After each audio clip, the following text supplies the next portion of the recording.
I'm here uh, uh, in this topic or with this topic, which is the classification of sentences on the basis of syntactic tests. Now, a lot of you might be asking that what does a syntactic test means? The first thing that should generally be concerned is that the word syntactic signifies that this test or investigation or examination is related to the field of syntax, which is the study of sentences in a language or the scientific study of how sentences are formed in a language. When this is more or less a general understanding when we come across this terminology, but in its terminological sense, syntactic tests are the investigation of characteristic, well-formedness, and grammaticality of most of the sentences in a language as per the native speakers. So what does this definition means?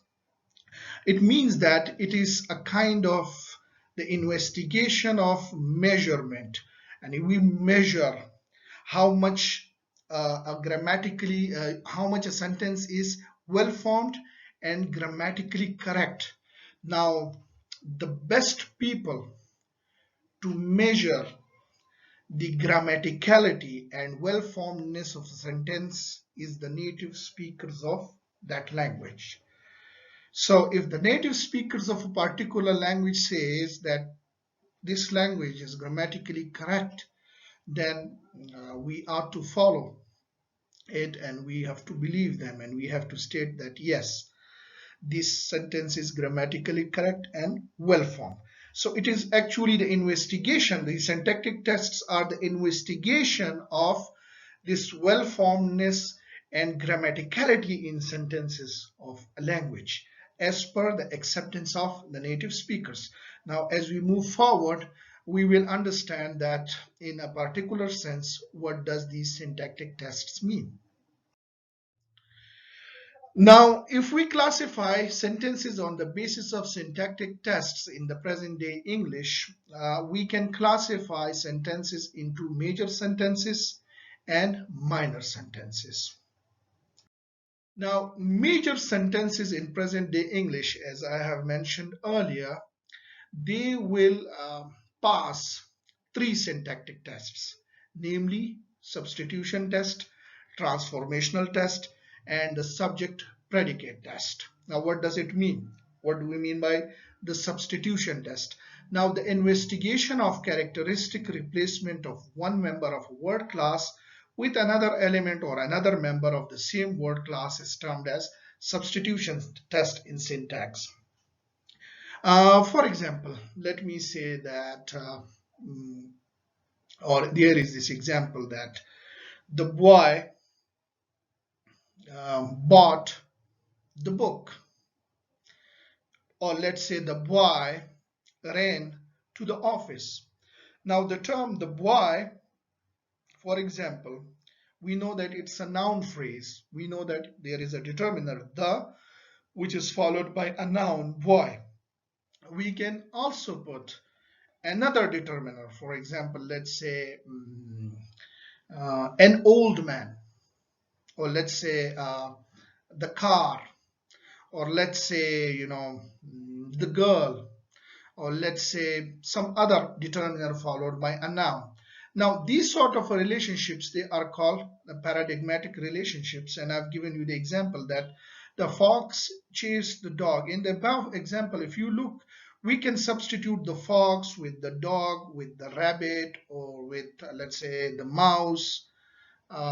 It doesn't change the grammatical structure of this sentence. The grammatical structure or the word order remain the same. So if a sentence pass this type of test, for example, we substitute members of one word class with other members of the same word class, and you might remember what a word class is. Traditionally, word classes were termed as parts of speech, and we have previously shed light on that. Noun, pronouns, determiners, adjectives, all these are traditionally termed as parts of speech.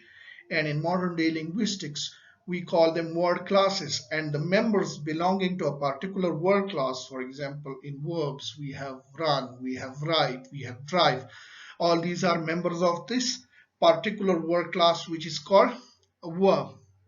So by substitution tests, we mean to replace one member of the same word class with another, and not hindering the word order or the structure of that particular sentence. The second is the transformational test. If a sentence can be changed from active voice to a passive voice, and then from the passive voice to the active voice, we can state that this sentence has passed and transformational test.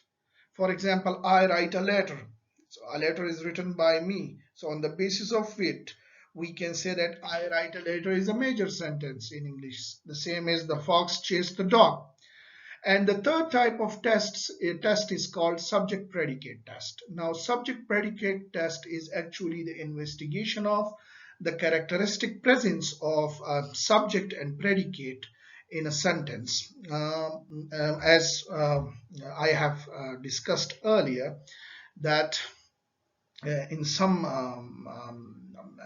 or in most of the sentences, there is the presence of a subject and a predicate, and subject is that part of a sentence which normally constitutes the noun phrase, and predicate is that part which comes after the verb, along with the verb, and the remaining part of a sentence, it's called a predicate.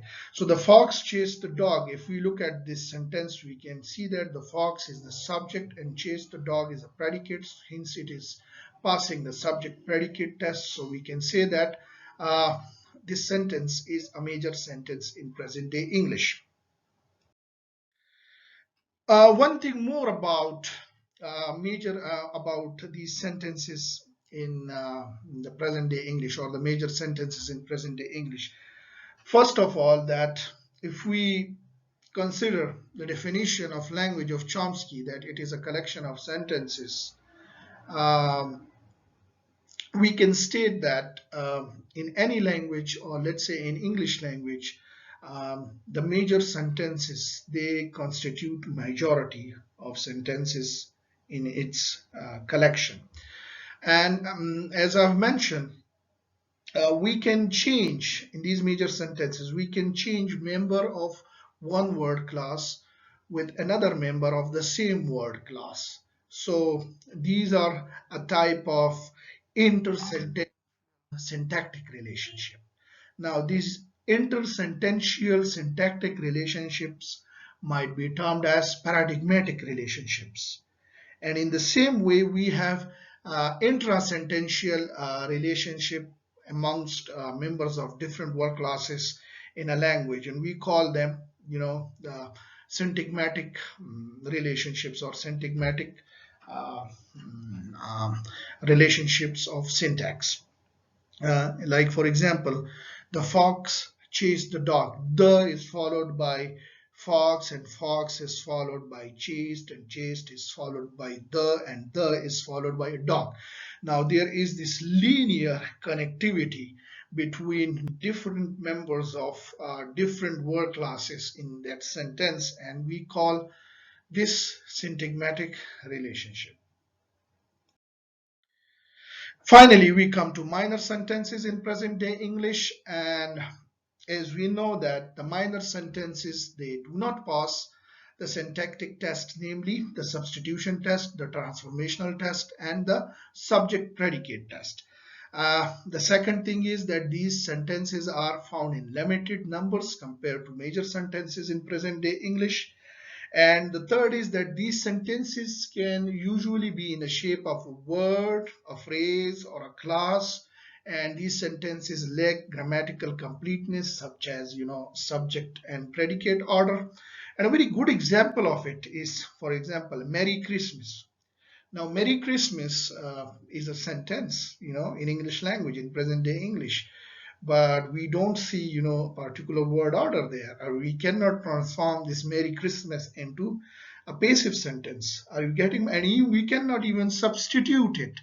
Another example would be if someone asks you that when are you coming to Sheringal, and you say tomorrow. So this tomorrow, this one word, is a complete sentence. So we can state that this is a minor sentence in present day English. With this, I want you to remember me in your prayers. I want you to stay safe. I pray that you and your family stay safe in your home in this in these difficult times. Please pray for me. Take good care of yourself. And if there, since this is my first attempt and I am a bit confused, so there might be mistakes in this presentation, do forgive me for that. If you have any question whatsoever, any confusion, I am present in the group. You can post your question, your query. I'll be very happy to answer it for you. Thank you. Assalamu alaikum.